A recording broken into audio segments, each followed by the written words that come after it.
The most important journey you will take in your life is the one of self-discovery and transformation. Welcome to Elevate and Liberate Podcast. I'm Ashley Rose, and each week we'll dive deep into transforming our inner world in order to create the life and love you crave. Who are you really? And what's actually possible for you this lifetime? Subscribe now and let's elevate and liberate love, life, and self.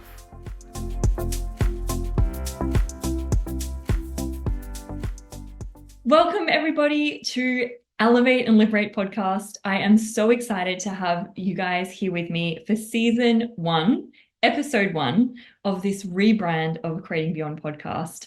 And really this rebrand has come at a time where there's been so much transformation in everyone's lives over the last 12 months. And the podcast, Creating Beyond podcast, wasn't actually feeling like it was kind of on brand with me anymore and really like lighting me up. So Elevate and Liberate has been born. And today I have a very special guest with me, Kirsten Morrison, to talk all about metamorphosis and change and transformation. And Kirsten is a human design and empowerment mentor, guiding purpose-driven women to activate their legacy identity and to be fully seen and confident in expressing their soul gifts. She's the host of Expressed podcast. She's a human design educator, an NLP practitioner, breathwork facilitator, and alchemizes it all together to work on a mind, body, and soul transformation. So what better guest to have on the podcast to talk all about the change that we're all going through. So welcome, Kirsten. Thank you so much for having me, beautiful. I'm so excited to see where we can dive into today, because really this conversation about change, like it's an inevitable part of our life. Being given like new opportunities for growth and transformation really in every moment of our life. And there's some of us that are constantly seeking that transformation, that greater, that more that is always available to us. And there's some of us that aren't. And there's no right or wrong with that. But if you are someone that is seeking something different, you've probably had a very interesting 12 months, like both of us. Yes, 100%. And I think as well, like, even if you aren't looking for change, I think that we're just at a tipping point in humanity where that's just not even possible anymore. Like change is just coming at us at such a rapid rate now. And we are just evolving so quickly, both in our inner world, but also with what is happening in the outer world as well. And as we continue to move into the age of Aquarius, there's just going to be, quantum leaps in innovation and technology and where we go as a collective. So I think that embracing change and understanding how to move through the layers of metamorphosis has never been more important. Because if there's one thing we can guarantee will continue to happen is rapid change. Absolutely. And I loved the podcast episode you did last season that I listened to, that you called Metamorphosis. And you'd actually mentioned in there that metamorphosis, like the definition of metamorphosis, is a complete change of form, structure, or substance as transformed by magic, like a transformation into another way of life. And it's interesting because it's so in our nature to resist change and transformation because it disrupts the comfort and familiarity that we've created in our lives, in our relationships, like in our businesses. And I think the thing that like so many of us struggle with the most is often we don't understand the process that's unfolding. And when we don't understand the process that's unfolding because it looks so different to what we expected it to, it's easy to choose to sabotage that change, to go into fear, to go into doubt, to go into uncertainty, because it can feel like a total destruction of everything around you and everything you've ever known. Yeah. And I think that that is really what I came to realize when I was going through the biggest season of metamorphosis in my life last year, and really starting to understand how much our process of change really replicates the process of metamorphosis that a caterpillar goes through in order to turn into a butterfly, and really seeing that there was these 3 distinct phases of change, but also I really got to that point of recognizing that from my own resistance to change. I was resisting change so hard last year. And it's something that I still notice myself resisting because I think we are creatures of comfort. We do like the familiar and we do like to know roughly how things are going, what the world looks like. We like to have a sense of familiarity. And I think that's why so many people, we look back on like pre-COVID times with a sense of fondness because I think we thought we knew how the world worked to a certain extent. Or when we look back, even in like the 2000s and stuff, and it just seems so innocent. It seems like there was just this real simplicity about that because we thought we had it all figured out, and change was happening so much slower that we could really, I think, adapt to that easily. It was happening more easily on our physical body and our mind, I think. But now it's just, the thread has been pulled, the timeline is unraveling, and it's just, we just have to adapt to that level of change. And I think really the first step in that I noticed was dissolving our resistance to change. And I called that step Deliquesce because that's really what it is. It's to dissolve resistance to change. And I think one of the key components to dissolving resistance to change is actually having a look and reframing our relationship to that. And that really comes to having a look at like when in the past has change actually been a positive thing? When has change worked out for us? When has that been something that has led to something beautiful in our life? Because a lot of times when we think of change, it is that unknown. It is that fear that's on the other side of what will this look like by saying yes and committing to this new path. And I think we have to then build examples and build evidence of where that has actually worked out for our greater good, even if it maybe didn't go to plan or it wasn't what we wanted at the time. We can even look back with that benefit of hindsight and say, wow, even though potentially there was periods of painful change in my life, it actually led me to a better space. And there might have been even opportunities, like I know for me, like moving overseas. That was a year of incredible change. So we can also look at positive change that we've had in our life as well to start to build that evidence of even when it hasn't gone my way, I've still learned something. It still shaped who I am now. It still gave me wisdom, growth, opportunities. And also sometimes it led to powerful opportunities too. So I think that's kind of the first step, is starting to build that evidence of what it looks like to embrace change so that we can start to lower the resistance in our mind and start to get on board with what that could potentially bring us instead. Yeah, that's brilliant. And I love what you said on your podcast as well, is it's all about like releasing current structure and liquefying. Like that's actually what this means, to like to become liquid. And I'm sure so many of you listening in the last 12 months have literally felt like you have become liquid, like you've melted into this puddle and you're like, Yeah.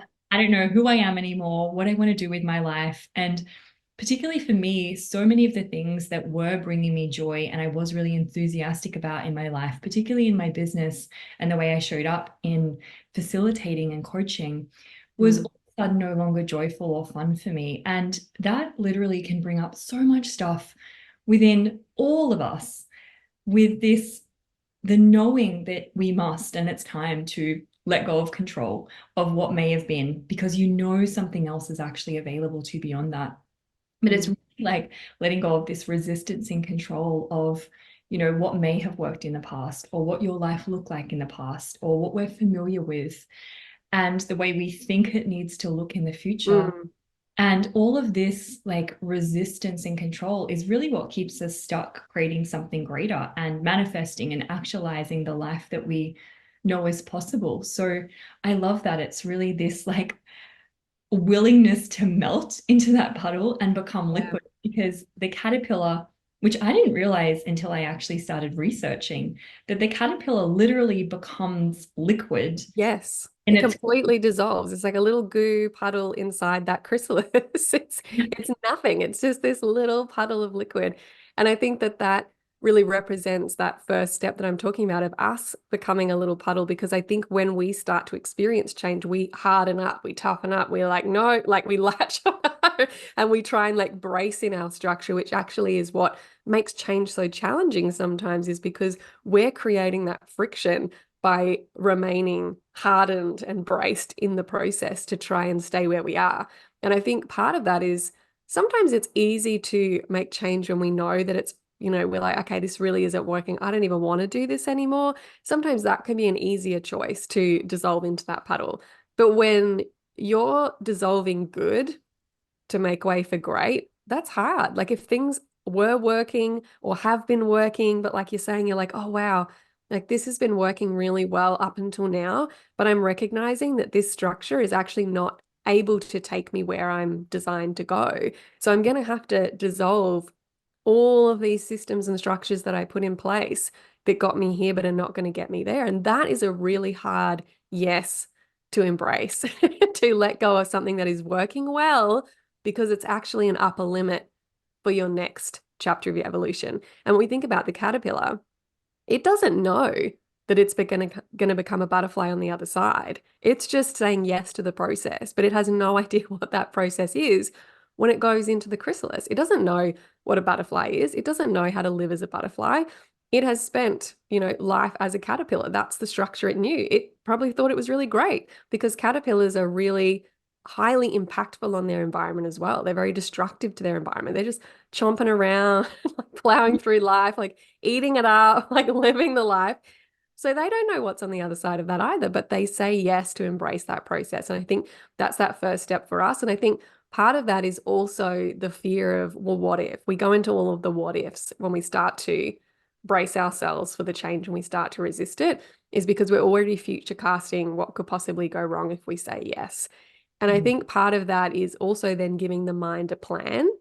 Okay, cool. What if that happens? What will you do? Like, how can you plan for that change? And this is also where building that evidence and building that portfolio of proof is really helpful, because when we can look back and we can see even the times we weren't ready for change, even the times we didn't anticipate change, even the times that it didn't go the way we wanted it to and it worked out, maybe at the moment it felt really hard and really challenging, it still worked out for our highest good.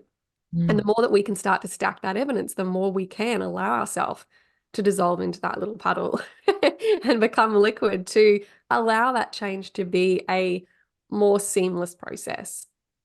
Yeah. And really in this unknown, like in the unknown space, that's when the true magic happens. Because when you're in that unknown and truly embracing it and allowing it and surrendering, that's when magic happens. But it can only happen in that space, which can be one of the reasons that so many of us stop our lives from being as great and for us to stepping into our infinite potential, because we're not willing to just surrender to the unknown. And I love what you said. And I know during my process of the last 12 months, that's still continuing. I really, because the mind wants to take you to worst case scenario, like the mind is all about basically keeping you alive, like survival. And I had to allow myself to go to worst case scenario. And that was what allowed me to go beyond my mind. And I had to sit with, okay, so what if I realize that I don't actually desire to facilitate or be a coach anymore? What happens then? And then my mind told me, it was like, okay, well, then I don't have an income. Okay. And what happens then? Well, then I live on the streets and have no money. Okay. And then what happens?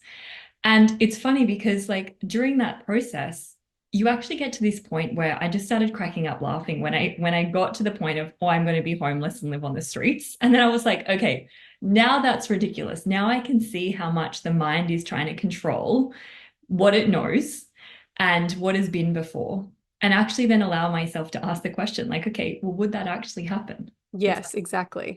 That actually wouldn't be a reality. So it's Yeah. like, what's the worst that can happen? And I think allowing yourself to actually going to worst case scenario, if any of you are in this current season right now of trying to not melt in a puddle while melting into a puddle and trying to bring everything into that puddle with you, that's like Yeah. in the process, is to actually ask, okay, well, what's the worst that could actually happen?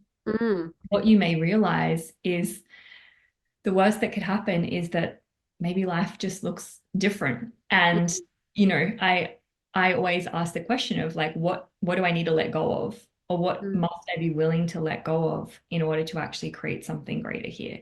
Yeah. And what am I unwilling to let go of? And what am I unwilling to gain access to? Because so many of us, we think it's what we are not willing to lose. Like, we think it's the familiar is what we're unwilling to lose. And really, it's so much of what we're unwilling to gain access to, that greatness, that brilliance, that more, our lives looking completely different and making other people uncomfortable. So they're really great questions, as well as, what Kirsten mentioned, like, what am I unwilling to lose and what am I unwilling to gain access to? And you also mentioned on the podcast episode that I listened to, what is this current season training me for? Which I love that question too. What is this current season training me for? Exactly. Because I think if we think about this process of metamorphosis. If we were the caterpillar, right, but we had an awareness that we were going to become a butterfly, our first question is, well, how the fuck am I going to fly? And so how you're talking about the stepping into our greatness and not being willing to receive what's coming, it's because we can't comprehend how we've got these little legs. We're just crawling around the bush. Like, how am I going to end up there? Like, I don't understand that journey. And so it's like that gap in that moment where it's like, okay, well, I'm just going to stay in this structure, then I'm just going to stay here because this is what I know. I don't know how I'm going to do that. And I don't think I'm ready for that. And Mhm. so a lot of the times, and I think this is really prevalent, that's happened in the last 12 months, particularly, I think a lot of us felt like we were being punished in the waiting room. It really felt like this season of like isolation, of confusion, of stripping back, of simplifying. And it was actually, I feel, the training room. So many of us were being trained and developed, and our character was being developed. We were being shaped and molded into the versions of ourselves that could comprehend, oh, yes, I can actually fly. I'm going to be fine to do that. And so I think so many of us have been going through this process of character development in order to embrace what the next season holds, because I think a lot of us were just not ready for where we're headed. And I think this has really been the training ground for the rapid evolution and the shifts and the things that are still going to come in the next couple of years. Because if we had have stayed exactly where we were, we wouldn't have been prepared for it. And even in my own personal example, like I thought that I had hit the peak in 2022. Like I was like, I have got this human design thing on lock. I know how to use my design. I am in it. I'm like creative. I was like churning out creative ideas. Like things were just rolling, things were happening. It was just all so effortless. And then as soon as I hit 2023, it was like the handbrake flew up. And I was like, wow, okay, this is different. And it just felt like it didn't let up at all in 2023. It was like the handbrake remained on. And that was really hard because I really felt like my tires had been clamped in that moment.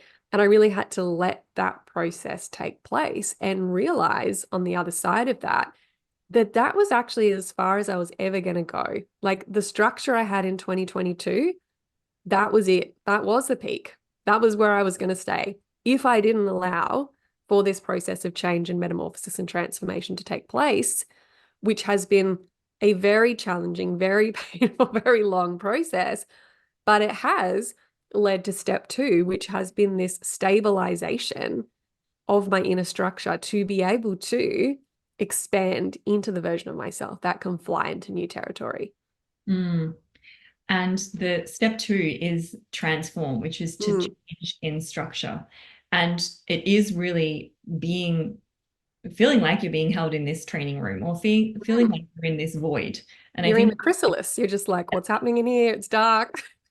Is it actually working? I can't see my way out. What am I Yeah. doing here? Am I Yeah. ever going to wake up? Like, Yeah. and that's definitely, I'm in stage two right now, particularly of Mm. my business. Like, and we can be in different stages, and we will always be in different Yeah. stages for every single area of our life, but definitely for business right now. I'm in that Mm. void stage where, every now and then I'm getting like different ideas and different creations are like starting to bubble up to the surface. And then, the next day it's like I'm straight back in the void again. And I've noticed myself where I too am still resisting completely, literally dissolving into this pile of goo and having no clue who I am anymore and no clue what I stand for and no clue what I would like to do with my life, in the Mm. next season. And the thing that kind of has kept my head up, I guess, above the water and not completely drowning is knowing that this void is actually working for us. It's not Yes. actually working against us. And I love what you said in the last podcast as well, which I've mentioned in so many of my classes when we're talking about, actualizing a different reality or Mm. manifesting what you desire to, have in your life is this thing of development actually happens in the dark. Mm-hmm. Seeds are planted in the dark and seeds are planted underground. And it's funny because if the seed had to know what was going to happen, where it was going, how long it was going to take, then Yeah. it just wouldn't grow. And it's Mhm. like that's when we plant these seeds, which are our asks of what we Yeah. would like to have and what we'd like our life to change into and grow into. Mm. We would like to plant a seed as we know in the garden and then go, why isn't it growing? And try and dig it up and keep Yeah. water, fertilize it. It dies, which is Yeah.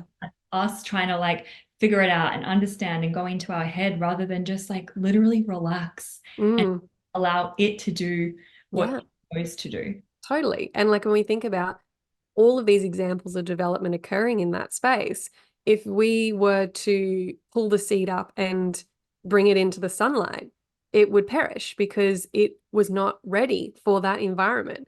If we were to think about the chrysalis with the little caterpillar being dissolved into goo, if we were to crack that open and be like, are you a butterfly yet? It would just melt out the sides. If we think about film, if we were to turn the lights on in that development process, the film would blow out. Like it's not ready for that environment yet. And so I think, we want to rush the process of being in that waiting room and that training room, but we're not recognizing that it's actually preparing us and preparing our structure for a new environment. And I think that's where in this phase we can really lean into taking care of our physical body and doing the work on our nervous system and doing the work on our mindset to start to move us into a new environment.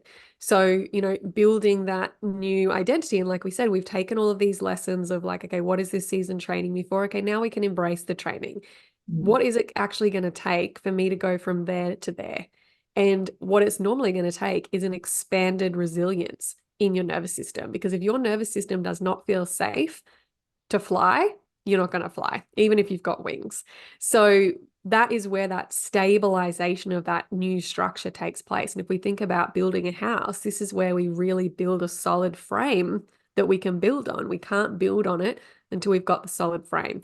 So what needs to change in your body in order to feel safe to fly and expand into a new environment? What needs to happen in your mindset to expand into a new environment? This is the season to make that happen. Even if your outer world is not shifting, not changing, what needs to change in your inner structure to allow that to be an eventuality? Mm. And I love you mentioning including the body because that's definitely been, the process. I know for you as well. And for me, particularly since about November last year, I started having, so much stuff going on with my body and a lot of nausea and dizziness and fatigue and all this stuff that had never really occurred before. And I started recognizing, oh, this is me being in that transform stage where I know if I desire my business to grow, if I desire to start facilitating classes all around the world constantly, not just for a few months at a time, but just constantly be traveling, then I've actually got to change things within my body. And so I really recognized that my body was working for me. It was like, hey, while we're in this stage, like if you want to get to here, then you've actually got to really access greater communion with me. You've really got to actually, shift and change the things that are actually not working. And, there was a lot of diet and lifestyle changes as well that had to take place. But really, I think so often we can forget the body part. And I know for me, being in, spiritual growth and transformation and being involved in personal development really my whole life, like being so interested in choosing and changing and being as great as I can be. It's like so often we can forget our bodies as well. So Mm. I love that mention. It's like if you're in this stage of transformation where you feel like you're in this void, it's like, yeah, what does require to change? Mm. Body, like, is Yeah. there something that actually requires to change here? When I really look at that for myself, like so often whenever I kind of reach that point, it's because there's something in my nervous system saying that next level is actually going to be at a detriment Mhm. to the body now. And so it's still keeping me stuck in all of these little insidious self-sabotagey ways, or just energetically blocking that new reality because my physical body does not feel safe to do so. I'll Mm. give you an example. I had a kinesiology session probably like 3 years ago now, maybe even 4 years ago. No, probably about 3 years ago. And one of the things that came up in that session was that my phone use was actually really impacting my physical vitality. And so my body believed that if we had more clients or if I had more success, that would actually mean that I would be on my phone more And when she did a reading, it was like I had like 2% vitality when I was actually touching my phone. And so my body was like, we can't lose these 2%. If you get more successful, like that is the end of us.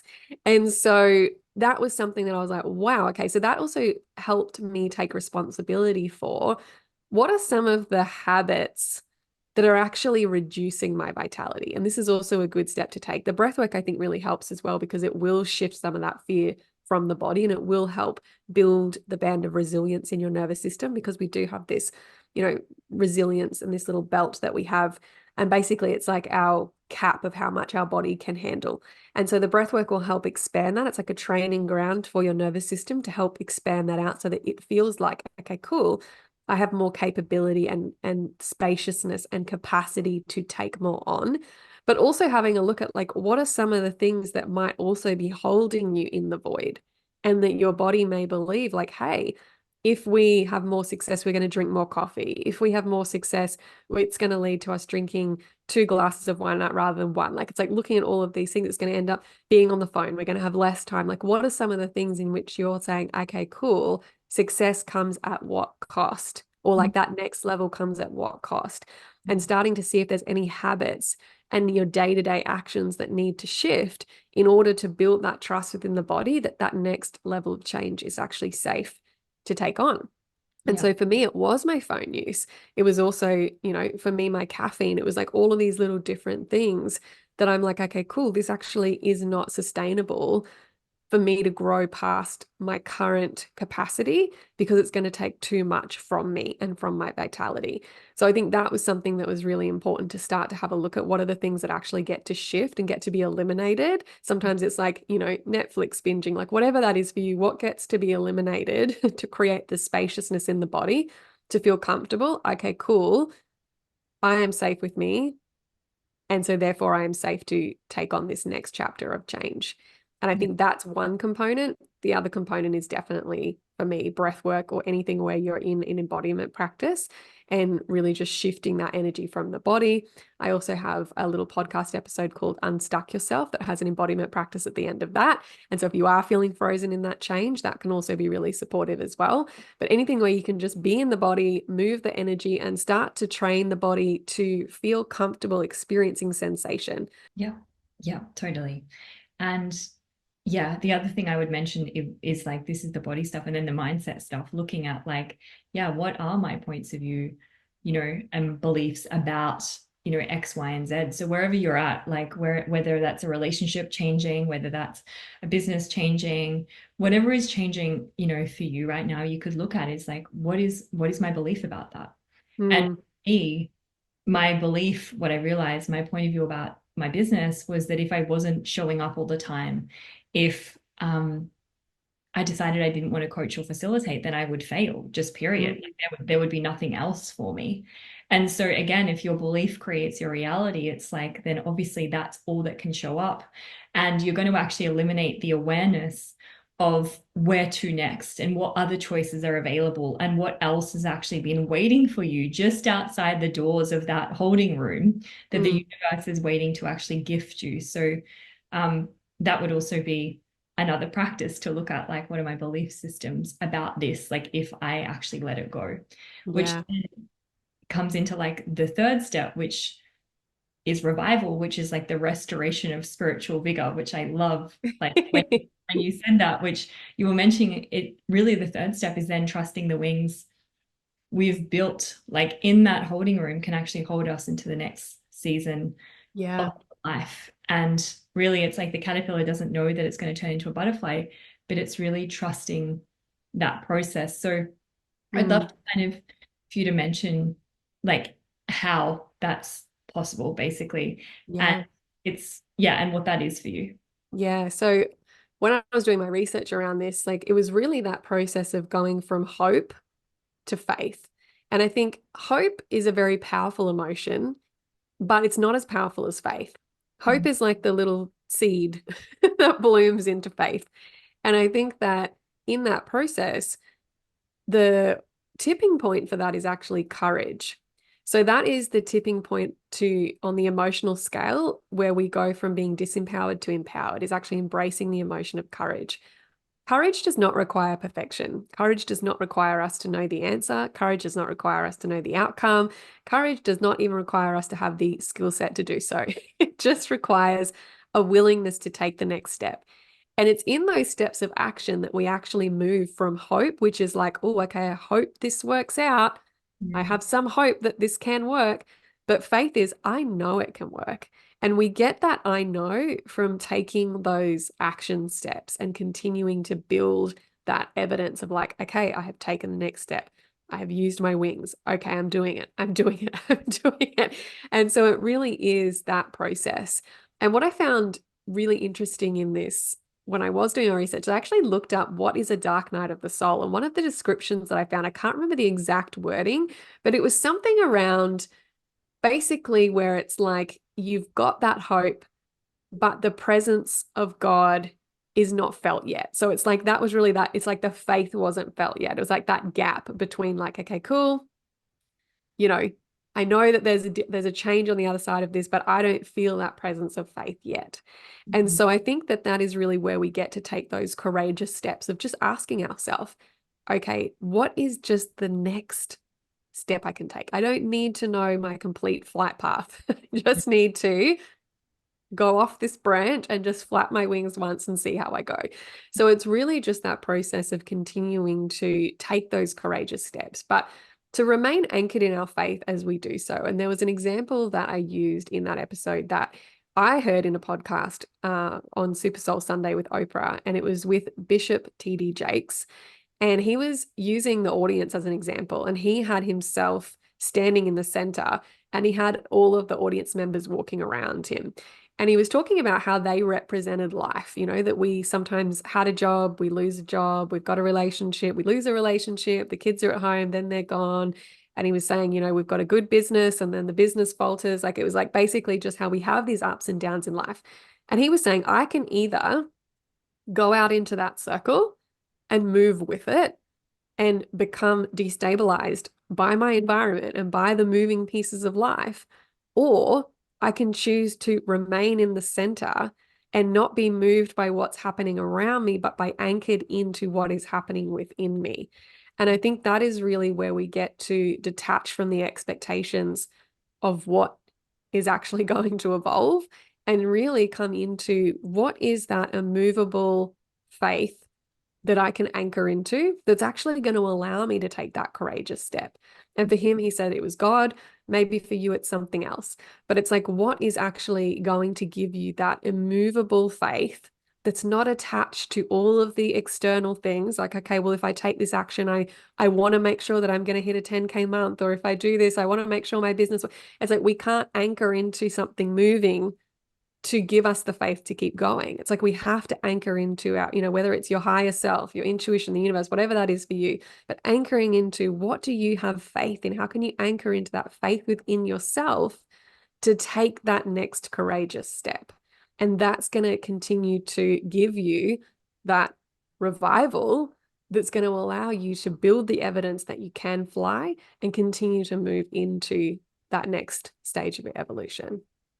And it's also like it's the knowing that you're supported in the process, which is that faith, which is the universe. It's like really, I was saying on a call that I did the other day, it's like honoring consciousness. Like all of life comes to me with ease, joy, and glory is actually an honoring of consciousness because that's what's true.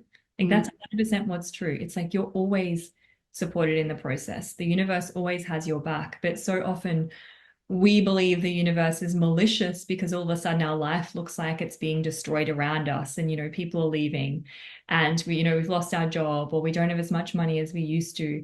But really it's like if you anchor into that the universe doesn't have your back or you're not supported, then what does that create in your life? And it creates so much lack and doubt and fear, and none of that's actually true. Whereas if you look at, which I loved what you were mentioning about looking for evidence, and I also get people to ask the question, like, truth, has your life only ever got greater? Particularly in those processes of what can seem like destruction, has your life only ever got greater? And if you're really willing to be honest with yourself and sit with that, I'm sure that you'll get a yes, actually, my life has only got greater. So therefore, can it only get greater from here? Mm, And again, it is that faith of knowing that you are supported in this process and that there is always something greater waiting for you if you're willing to have that vulnerability and melt and, disappear into the void for however long that takes. And this is the thing with the void. People are willing to like go into the void if they have a set timeline. Oh, I'm willing to do this if it's exactly 10 days and then I get everything I want after 10 days. And it's like, it doesn't actually work like that. Like the process mm, is so different and depending on what is transforming in your life. So, what if you were willing to actually acknowledge that you are supported and then mm. change your mindset and belief system about that? And that is that revival piece, knowing that you're supported and things can only get greater, which is what is really allowing me to just keep it, taking the next step, like recording this podcast episode and the next step. Because I'm like, I know it can only get greater. And it's Yeah. really letting go of that expectation of what that looks like. Because lately I'm like, maybe I want to be an interior designer. Do I even desire to coach people anymore? And I love coaching and facilitating, and I can't imagine myself not doing it. But it's gifting myself this space to begin to explore all options as a way of really like returning home to self Yeah. and knowing it doesn't have to look a certain way. And if it doesn't look the way you expect it to, it's probably because it's so much greater than your mind could ever figure out anyway. Mm. And I think that this is again comes back to that resistance to change, because I know when I was first like looking for my purpose, and I use inverted commas around because my view on that has changed so much. I was looking for what is the thing I'm meant to be doing. And I think sometimes we find that thing, or even when we're on the search for that thing, we still have this idea of purpose on a pedestal, that it's like this one thing. And when we find it, we can't let it go. And that's our thing. We found it, done, dusted. Or when we're still looking for it, it's like, I've got to find my thing. Whereas I believe our purpose is actually just to be all of ourselves, like bring all of our gifts to the table. And how we choose to contribute those gifts is going to change and evolve over time. Like, and that's one of the things that I love so much now is like, rather than thinking, okay, cool, this is my purpose, I found it. I say constantly to everyone in my community, I'm like, I guarantee this is not what I'm going to be doing forever. Like, I don't know where I'm going to go next, but I know it's not going to be this forever. And how cool to still have that element of mystery in our lives where we're like, okay, great. Like, who knows where the future is taking us? Like, this is really exciting. Where will I grow and change and evolve to next? But I know it's not going to be this forever. And so I'm already excitedly anticipating that kind of change and that kind of growth and where life could possibly take me and the doors that are going to open that I can't even comprehend yet. But they can't open if I'm still trying to be a caterpillar. And so I think it's just recognizing that we are going to continue to change and grow and evolve. And when our purpose is just being all of us and finding ways to contribute our natural skill set and our natural talents and our natural gifts, the way we choose to do that will continue to evolve and change and pivot over time. And that just takes the pressure off. And I think that allows us to continue to build those steps of faith. And I think when I first started this path, I probably would have not even been able to recognize the steps of faith and courage that I had taken prior to stepping into this path, because I hadn't been giving myself the credit to be able to do that, to recognize all the times that I'd actually been really courageous. And I didn't really see them as valuable until I started doing this work. And then I could really see, like, every time I took that step that felt so terrifying to me, that actually I was like, oh, wow, okay, I did that. It wasn't as scary as I thought. And then I would take another step and be like, oh, that wasn't as scary as I thought. Oh, that wasn't as scary as I thought. We build it up so much in our mind. And I think this is where I say that courage is that tipping point, because courage doesn't need us to get it right or for it to be perfect or for it to go a certain way. It just needs us to be willing to take the step. And so that's really that final step, is like really getting honest with yourself. If you are at that third phase, what is the next step? It could be something really simple, like literally just going and reserving an Instagram handle if you want to start an account. Like, it could be something so small, but it's like just taking that step is giving you the evidence and anchoring into that faith. Okay, we can do this. I'm just going to take a step, and then I'm going to take another step and another step and another step and another step. Yeah, beautiful. Thank you so much for all of your insight and all of your wisdom. I'm so grateful for you and yeah, everything you've contributed and brought into my life as well. And I'd love to finish with this one quote that I know you mentioned on that episode that I listened to as well, that I will link into the show notes, where the quote was, "How does one become a butterfly?" she asked. And then the answer is, you must want to fly so much that you're willing to give up being a caterpillar. Yes. And I really get that is the whole, this is the whole conversation with Elevate and Liberate. If you'd like to elevate your life, if you'd like to liberate, your mind, body, and spirit, and free yourself from the restraints that, you've placed on yourself up until now, it's like you've got to be willing to become that butterfly and fly, knowing that it's not your job to figure out the how, and knowing that you're always going to be supported. So And I think that's where having a why that's going to allow you to give up being a caterpillar is really important as well. So tapping back into, what's your motivation to want to embrace the change? Like, what is going to actually be powerful enough to pull you into that third phase? And I think when we have that powerful why, that really gives us the courage to keep taking that next step as well. Totally. And for me, it was really like, sometimes the why was like, I'd go into my head about it, but I asked, like, what's my vision? Like, what do I actually desire to create in the world? And really it was the question of, what do I desire to invite myself to and others?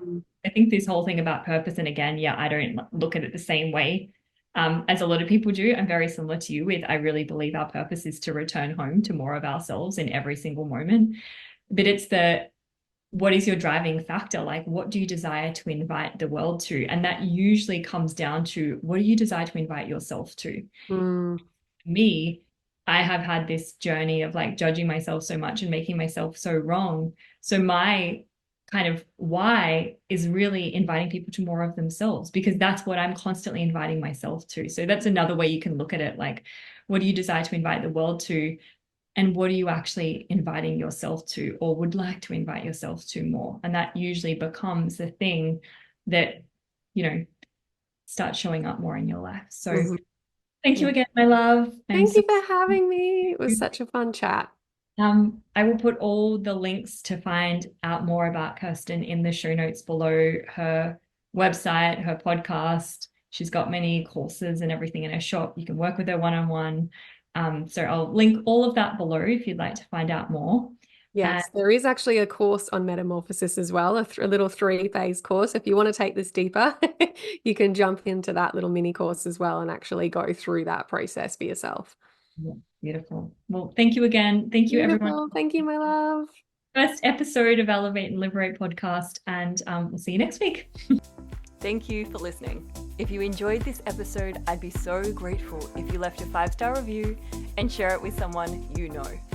Don't forget to subscribe to the podcast to be notified of upcoming episodes. You can find more about me at ashley-rose.com. And remember, creating the life and love you crave is absolutely possible and available to each and every one of you.